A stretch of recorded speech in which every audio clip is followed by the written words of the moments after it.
مرد ہمیشہ یہ کلیم کرتا ہے کہ وہ ایک درجہ اوپر ہے خواتین سے. یہ اس پہ آپ کیا جو ہے آپ کا کامنٹ ہے؟ میرا اس پہ کمنٹ یہ ہے، میں آپ کو بتاؤں یہ مسئلہ ایسا نہیں ہے جس کی جو صرف ہم ہی فیس کر رہے ہیں. چائنا میں ایک پورا کوئی ضلع یا شہر ہے جہاں پہ میٹریارکی ہے، صحیح، عورتوں کی حکومت ٹھیک ہے.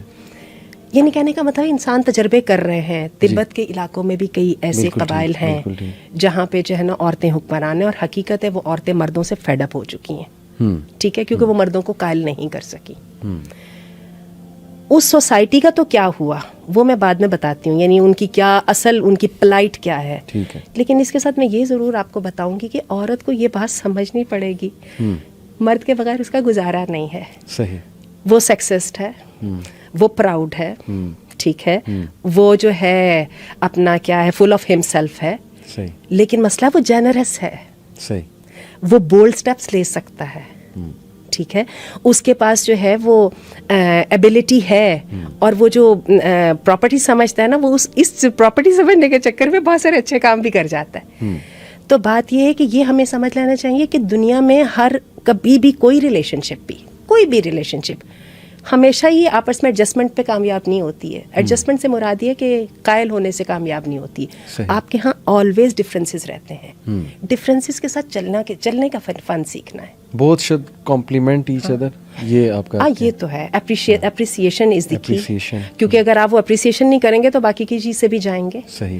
تو یہ، لیکن یہ میں دوبارہ اس بات پہ ایمفسائز کروں گی کہ ہمیں ڈفرینسز کے ساتھ چلنا سیکھنا ہے. ہم 50 سال کی میرٹل زندگی گزار جاتے ہیں، اس کے باوجود ہمارے ڈفرینسز رہتے ہیں. ایسی کون سی بات ہے؟ اولاد کے باپ کے ڈفرینسز رہتے ہیں، ماں کی بیٹیوں کے ڈفرینسز رہتے ہیں. لوگ چلتے ہی ہیں. ہمارے دیکھ لیں اپنے پرائم منسٹر سے کتنے ڈفرینسز، اس کے باوجود اکٹھے چلتے ہیں. صحیح. یہ دنیا ہے، اس میں ایسا ہی ہوتا ہے. تو بہت ڈفرینسز کو پاٹنے کی کوشش نہ کیجیے، ایک دوسرے کو رسپیکٹ دیجیے، رسپیکٹ دیں، کمپلیمنٹ کریں ایک دوسرے کی کمیاں جو ہیں ہاں ان کو ایکسیپٹ کرنے کے لیے دل بڑا کریں، کیونکہ آپ ان کے فائدے لے رہے ہیں. بالکل ٹھیک. آج کل لیٹ میرجز ایک بڑا ایشو ہے. دیکھا گیا ہے کہ ایجوکیشن میں شاید اتنا ہم انوالوڈ ہو گئے ہیں کہ پی ایچ ڈی کرتے کرتے ظاہر ہے 30 سال بھی عمر ہو جاتی. پھر خواتین کہتی ہیں کہ شادی کے بعد ہمیں ایجوکیشن ہم نہیں لے سکیں گے. تو ایک بڑی عجیب سی کھچڑی پکی ہوئی ہے. خواتین کی ایج گزرتی جاتی ہے، شادی نہیں ہوتی. جب شادی کی عمر ہوتی ہے تب ظاہر ہے کہ وہ ریجیکٹ کرتی رہتی ہیں پروپوزلس. یہ ایک ہے سینیریو ہمارے ہاں، یہ چیز بڑی کامن ہوتی جا رہی ہے. ڈونٹ یو تھنک کہ یہاں پہ جو سوچ ہے وہ غلط ہے کہ کیریئر پہلے بنانا ہے یا پہلے میرج کر کے سیٹل ہونا ہے؟ یہاں اس کلیش کو کیسے سالو کریں آج کی عورتیں؟ اس کے دو پہلو ہیں، کیونکہ یہ جو ہے فینومینن صرف ہمارا نہیں ہے. میں نے بھی جیسے جاپان کا ذکر کیا، اسی کو ذرا براڈر اس میں رینج میں لے آئے. ہم سب کو پتہ ہے کہ مغرب میں یہ جو بھی کیریئر اورینٹیڈ سوسائٹیز ہیں وہاں پہ لیٹ میرجز ہیں، وہاں پہ یہ ساری پرابلمس اسی طرح ہی ہیں. اس کے دو آسپیکٹس ہیں. نمبر 1 تو یہی ہے جو ابھی آپ نے کہا ہے، لیکن میں آپ کو بتا دوں یہ ٹپ آف دی آئس برگ ہے. صحیح. کہ اتنی پہلے فیملی بنا لو، پڑھائیاں کرتے رہنا، بعد میں کریئر بعد میں دیکھتے رہنا، ٹھیک ہے، اچھی لگ رہی ہے. لیکن میں آپ کو بتاؤں جو میرج کا جب ویری انسٹیٹیوشن کو اس وقت ریولیوشن کی ضرورت ہے. اچھا. پوری دنیا میں. کس لحاظ سے؟ اس لحاظ سے کہ ہم نے یہ جو ریلیشن شپ کو بڑا عجیب سا ایک وہ ان نیچرل سا بنا دیا. یہ ان نیچرل نہیں ہے، یہ بڑی فطری چیز ہے. ایسے ہی جیسے انسان کھانا کھاتا ہے اور کھانا اس کو ہضم ہو جاتا ہے اور اس کا قد بڑھتا رہتا ہے. اور ہمارے دین نے، میں نے دیکھا، آپ دیکھیں ہمارے دین کے اندر اس بارے میں سوچ بڑی وسیع ہے. دین نے اس ساری ریلیشن شپ کو ریگولرائز کیا، لمیٹڈ نہیں کیا. ہم میں مردوں کی بات اس لیے نہیں کر رہی کہ مردوں کے بارے میں تو پہلے ہی بڑی سوچیں. صحابیات کو آپ دیکھیے، اسی طرح سیدہ سکینہ اور ان کی ٹائپ کی خواتین کو دیکھیں.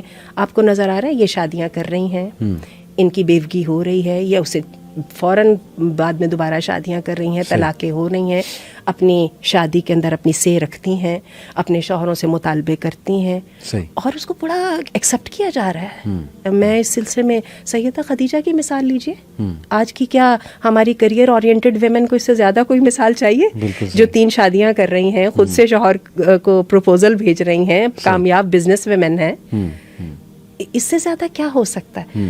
تو میں اس میں یہ ایک بات کہوں گی، اور یہ میں بہت ایک ڈیرنگ بات کہنے لگی ہوں.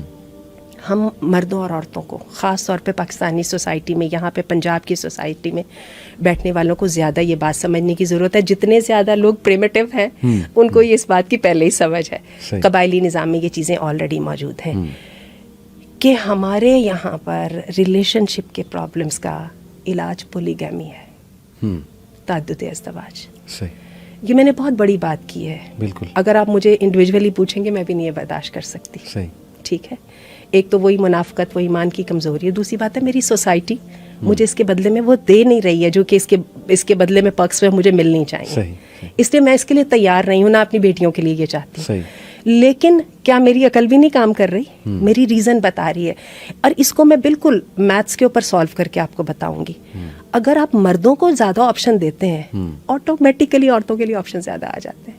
صحیح. سمجھیے اس بات کو. ٹھیک ہے مردوں کے آپشن 4 گنا زیادہ ہو جائیں گے, عورتوں کے بھی تو بڑھ جائیں گے نا. بالکل ٹھیک. اور یہ آپ دیکھ لیجئے قبائلی نظام میں ہم دیکھتے ہیں وہاں پہ منٹ نہیں لگتا اگلی شادی ہونے میں. بالکل حق مہر بڑے بڑے آتے ہیں. صحیح. اور یہ بچے سب لوگ مل کے اپنے مسائل حل کر لیتے ہیں, کوئی مسئلہ نہیں ہوتا.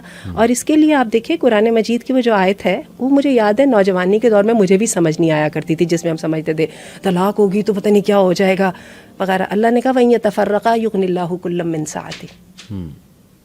اگر جدا ہو گئے تو کیا ہوگا, اللہ دونوں کو اپنی وسعت سے نواز دے گا. تمہارے لیے کوئی رستہ کھول دے گا, تمہارے لیے کوئی رستہ کھول دے گا. زبردست. یہ جو آیا آپ نے بتائی نا, اسی سے نیکسٹ کویسچن میرا انفیکٹ یہی تھا کہ ڈیورس کی بھی شرح بہت ہاربلی ہماری سوسائٹی میں انکریز کر رہی ہے, اور divorces some how they are hope لیس, اسپیشلی وومن, کیونکہ شاید ہمارے معاشرے میں ڈیورسی کے ساتھ شادی کرنے کا بھی کانسیپٹ نہیں ہے. مے بی شاید اب لوگوں کی سوچ چینج ہو رہی ہو. تو divorcee women how can they uplift them self? یہ ایک تو یہ آیا آپ نے بتائی کہ اللہ پہ توکل کریں, but what else they can do? اس میں ڈیورسی خاتون کے بارے میں یہی کہوں گی کہ she needs to accept it as a part of life. بات یہ ہے کہ نہیں چلا تو نہیں چلا. صحیح. فوری طور پہ آپ کو تکلیف ہے جی کہ فلاں نے غلطی کی یا میں نے وہ نہیں کیا جو مجھے کرنا چاہیے تھا. لیکن یہ دیکھیے کہ جو ہوا تو ہوا, گرینر پاسچرز کی طرف دیکھیے ذرا, ہو سکتا ہے اللہ تعالیٰ اس سے بھی بہتر کوئی دکھا دے. تو یہ ہے کہ لائف از لائف. اور میں ایک اور بات اس میں کہوں گی, ہم خواتین کی, مردوں کی اگر کمزوریاں ہیں تو ہماری خواتین کی ایک بہت بڑی کمزوری ہے, ہم نے شوہروں کو خدا بنایا ہوا ہے. شوہر خدا نہیں ہے, خدا صرف اللہ رب العزت کی ذات ہے. جب ہم اپنا توکل اور ٹرسٹ اس کی ذات سے ہٹا کے انسانوں پہ کر دیتے ہیں نا, پھر ہم جوتے ایسے کھاتے ہیں جو سارے دیکھ رہے ہیں. باقی جہاں تک طلاق کی کویسچن اصل میں یہ تھا کہ ڈیورسی اپنے آپ کو اپلفٹ کیسے کرے گی. باقی طلاق کی ریزنز وغیرہ پہ تو وہ پہ اس پہ تو بہت ڈھیر سارے اس کے آسپیکٹس ہیں. صحیح. وہ ہم اس پہ کسی اور سیشن میں بات کر لیں گے. لیکن یہ ہے کہ just accept it, pick up the threads, move on. اس کی فیملی کو کیا کرنا چاہیے؟ کیونکہ فیملی اس کو اسٹگما لیتی ہے اور وہ تو بہت انکمفرٹیبل ہوتے ہیں کہ گھر ٹوٹ گیا بیٹی کا, تو اس وجہ سے بھی شاید کبھی کبھی وہ خود ہی, جیسے آپ نے کہا نا, خدا بنا لیا مرد کو, اسی سے ہر چیز ریلیٹ کر دی. تو گھر والوں کا کیا رول اس میں ہونا چاہیے؟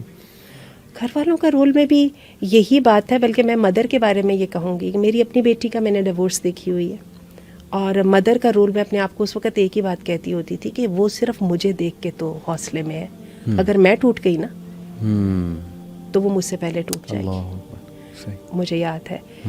تو یہ ہے کہ مدر کو بھی یہ ایکسیپٹ کرنا چاہیے کہ میرا رازق بھی اللہ بیٹھا ہے. اور اگین وہی بات ہے, سوچیے ہو سکتا ہے اللہ نے کسی بہتر چیز کے لیے ایسا کام ہوا ہو. صحیح صحیح, بالکل صحیح. بہت پاورفل, بہت پاورفل بات ہے. اور مجھے بتائیے, یہ تو آپ نے ڈیورس کی بات کر دی, اگر بیوگی ہو جائے تو کیا کریں گے؟ یہ تو زندگی ہے نا. صحیح بات ہے. صحیح. تو چیزوں کو فیس ویلیو پہ لینا چاہیے, ریٹورکس پہ یا آئیڈیلس پہ نہیں لینا چاہیے.